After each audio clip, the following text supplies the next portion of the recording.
selamat pagi adik-adik semuanya. Apa kabar hari ini? Semoga semuanya dalam keadaan sehat ya. Adik-adik, hari ini kedatangan kakak sama teman kakak. Kakak dan teman kakak mau memberikan sedikit pengetahuan kepada adik-adik. Nah, sebelum kakak sama teman kakak memberikan pengetahuan kepada adik-adik, mau tahu tidak pengetahuannya tentang apa? Nah, kakak dan teman kakak hari ini akan memberikan sedikit pengetahuan kepada adik-adik tentang karies gigi. Sebelumnya, kakak dan teman kakak perkenalan diri dulu ya, karena kata pepatah, tak kenal maka tak sayang. Karena kakak sama teman kakak mau dikenal sama adik-adik dan disayang sama adik-adik, maka dari itu kita perkenalan diri dulu ya. Baik, perkenalkan, nama kakak Faustina Wulu. Adik-adik bisa panggil kakak Kak Faustin. Kakak dari Poltekkes Kemenkes Kupang jurusan Kesehatan Gigi. Sekarang kakak semester 3. Halo adik-adik, perkenalkan nama kakak Bernadetta Sofia Makleat. Adik-adik bisa dapat panggil dengan Kavia. Oke adik-adik, tidak memperpanjang kata lagi, kakak langsung menjelaskan tentang karies ya. Tapi sebelumnya nih, kakak mau tanya sama adik-adik, siapa di sini yang sudah tahu apa itu karies? Nanti kakak kasih hadiah loh. Ayo, siapa yang tahu? Tidak ada ya. Oke, kalau gigi berlubang, tahu? Pasti tahu ya. Terus di sini siapa yang pernah mengalami gigi berlubang?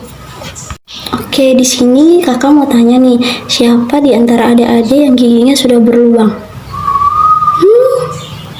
Ternyata banyak ya. Oke. Adik-adik mau tahu tidak cara untuk mencegahnya? Mau ya? Oke. Kalau begitu kakak akan menjelaskan ya bagaimana sih cara untuk mencegahnya. Nah, selain cara mencegahnya, kakak juga akan menjelaskan apa pengertiannya, penyebabnya, akibatnya, proses terjadinya, cara mencegahnya, sama cara mengobatinya. Ada mau? Oke, kakak jelaskan satu persatu ya. Oke, yang pertama, pengertian dari karies gigi itu sendiri.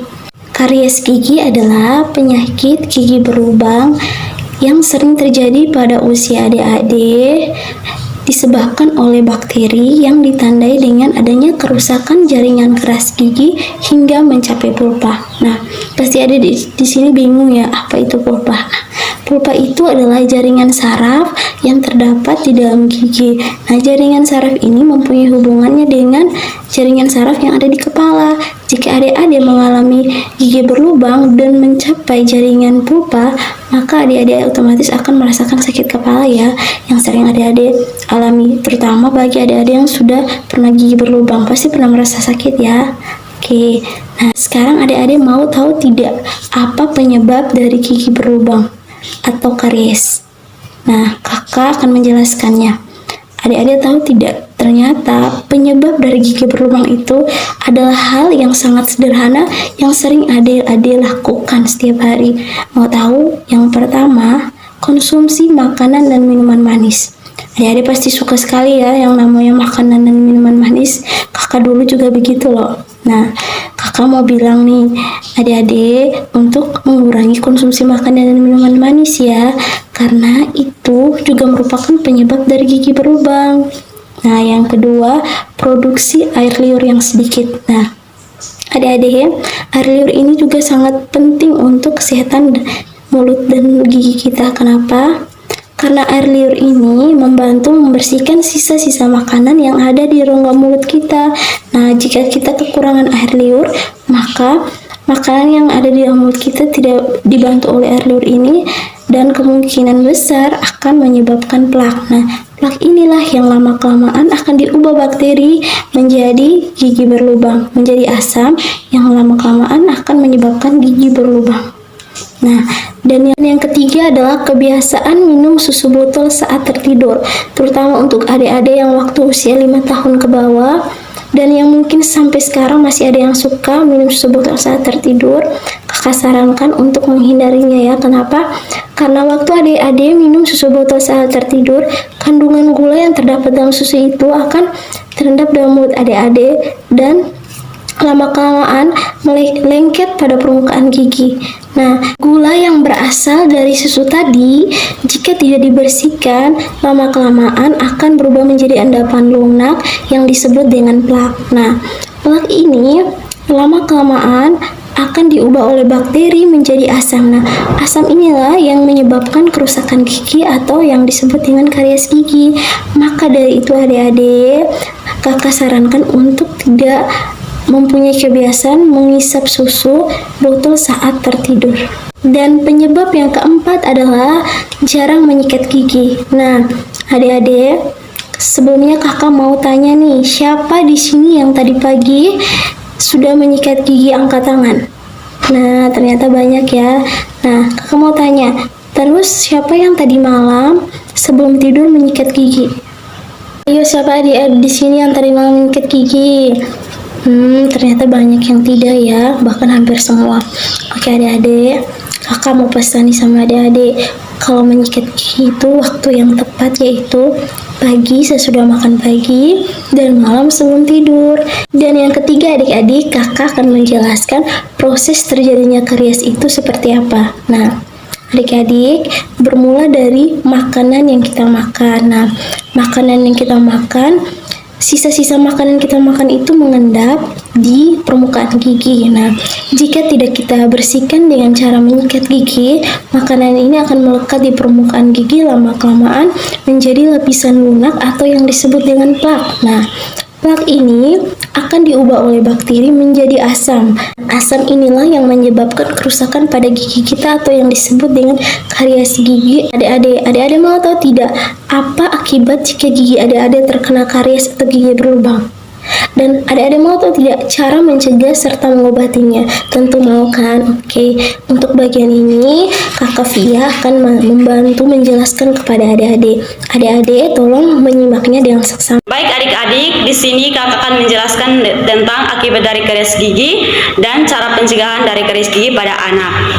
Jadi adik-adik perlu tahu itu semua ya, akibat dari karies gigi itu seperti apa dan cara pencegahannya seperti apa. Jadi yang di sini kakak akan menjelaskan akibat dari karies gigi.